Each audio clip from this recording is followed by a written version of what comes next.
စစ်ကော်မရှင်ကကျင်းပဖို့ပြင်နေတဲ့အတူရောက်ရွေးကောက်ပွဲမှာကရင်မွန်စတဲ့တိုင်းရင်းသားပြည်နယ်တွေနဲ့ရန်ကုန်ပဲခူးတိုင်းတွေကပါဝင်ပတ်သက်နေတဲ့ပါတီဝင်20ယောက်ကိုအမျိုးသားဒီမိုကရေစီအဖွဲ့ချုပ် NLD ကပါတီဝင်အဖြစ်ကနေအပြီးပိုင်ထုတ်ပယ်လိုက်ပါတယ်။ပါတီခေါင်းဆောင်တွေမတရားဖမ်းဆီးခံထားရတဲ့အချိန်မှာစစ်ကော်မရှင်နဲ့ပူးပေါင်းတာဟာပါတီအပေါ်တစ္ဆာဖောက်တာပဲလို့ NLD ဘက်ကပြက်ပြက်သားသားတုံ့ပြန်လိုက်တာပါ။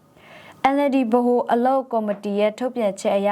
အခုလိုထုတ်ပယ်ခံရသူ20ယောက်ထဲမှာရန်ကုန်တိုင်းက15ယောက်နဲ့အများဆုံးဖြစ်ပြီးကရင်ပြည်က2ယောက်၊ပဲခူးတိုင်းက2ယောက်နဲ့မွန်ပြည်က1ယောက်တို့ပါဝင်နေပါတယ်။အဲ့ဒီထဲမှာဒေါ်ချိုနွယ်ဦးဒေါက်တာဖြူဖြူခိုင်ဦးတန်းစိုးဘောကပီရာနဲ့ဦးတောက်ထွတ်တို့လို2015နဲ့2020ဂျာကာလာကလွတ်တော်ကိုယ်စားလှယ်ဟောင်းတွေလည်းပါဝင်နေတာပါ။သူတို့ဟာပါတီရဲ့တားမြစ်ချက်ကိုမျက်ကွယ်ပြုပြီးစစ်ကော်မရှင်ရဲ့ရွေးကောက်ပွဲမှာကိုယ်တိုင်ဝင်ရောက်ရှင်ပြိုင်တာဒါမှမဟုတ်ဝန်ရံအားပေးတာတွေလှုပ်ဆောင်ခဲ့ကြတာဖြစ်ပါတယ်။ NLD ဘက်ကတော့အခုထုတ်ပယ်ခံရသူတွေဟာ2020ရွေးကောက်ပွဲတို့ကပါတီကနေချက်လက်ခံခဲ့ရသူတွေများပြီးအခုလိုပါတီလမ်းစဉ်ကိုဖောက်ဖျက်သူတွေကိုတည်တည်ချာချာစစ်စစ်ပြီးမှထုတ်ပယ်တာဖြစ်တယ်လို့ဒီထက်လည်းပိုများနိုင်တယ်လို့ဆိုပါတယ်။